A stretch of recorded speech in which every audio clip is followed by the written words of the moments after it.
మీ business ఏదైనా మీ ఊర్లో promotion చేయాలంటే అది సుమన్ టీవీతోనే సాధ్యం. ఇప్పుడే సంప్రదించండి. చూసి ఉంటారు గతంలో జగన్మోహన్ రెడ్డి గారు మాట్లాడిన మాటల్లో మీకు ఒక 23 ఉన్నాయి సీట్లు, అందులో 6 5 లాగేస్తే ప్రతిపక్ష హోదా కూడా పోతుంది మీకు అనేటువంటి మాట స్పష్టంగా ఆయనే చెప్పారు. అలాగంటే నెంబర్ తక్కువ ఉంటే, రిక్వైర్డ్ నెంబర్ లేకపోతే, ప్రతిపక్ష హోదాకి అవసరమైనటువంటి సభ్యుల సంఖ్య లేకపోతే ప్రతిపక్ష హోదా రాదనేటువంటి మాట ఆయన స్పష్టంగా తెలిసిన మాటే. ఆయన చెప్పిన మాటలోనే స్పష్టమైంది అది.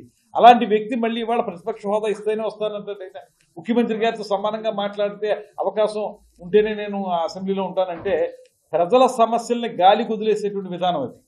మీకు అత్యున్నతమైనటువంటి ప్రజాస్వామ్యంలో అత్యున్నతమైనటువంటి వేదికలు ఏంటి? చట్టసభలు. చట్టసభల్లో మనం మాట్లాడితే అది రికార్డు అవుతుంది, దాని మీద ఏదైనా ఒక యాక్షన్ తీసుకోవడానికి అవకాశం ఉంటుంది.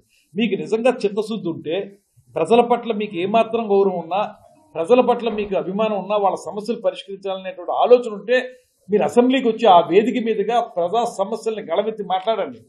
మాట్లాడి తద్వారా దానికి పరిష్కారాన్ని తీసుకురండి. అది బాధ్యతాయుతమైనటువంటి ప్రతిపక్ష నాయకుడిగా ఆయన చేయాల్సిన పని. ఇవాళ నాకు హోదా ఇస్తేనే వస్తాను, నాకు ఛాంబర్ ఉంటేనే కూర్చుంటాను, లేకపోతే నాకు వెనకాల గన్మెన్లు ఉంటేనే నేను బయటకు వస్తాను, ఇవన్నీ చెప్పడం హాస్యాస్పదమైన విషయం. ఆయనే స్వయంగా ఒప్పుకున్నటువంటి మాట.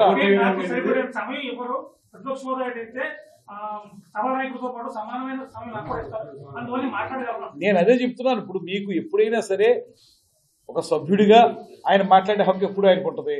వాళ్ళ నెంబర్ ఎంత ఉంది? 11 మంది ఉన్నారు. ఇప్పుడు మాకు 21 మంది ఉన్నారు జనసేన పార్టీకి. 21 మంది సభ్యులకి ఎంత సమయం కేటాయించాలనేది స్పీకర్ దగ్గర ఒక నామ్స్ ఉంటాయి.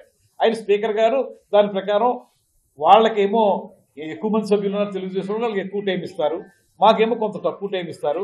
అలా 11 మందికి ఉన్నటువంటి వాళ్ళకి ఎంత సమయంలో అంత స్పీకర్ గారు ఇస్తారు. ప్రజాస్వామ్యయుతంగా మన బుక్ లో ఉన్నటువంటి అంశాలు, రూల్స్ బుక్ లో ఉన్నటువంటి అంశాలు ఇవి మనం మార్చేవి కాదు, కొత్తగా చెప్పేవి కాదు.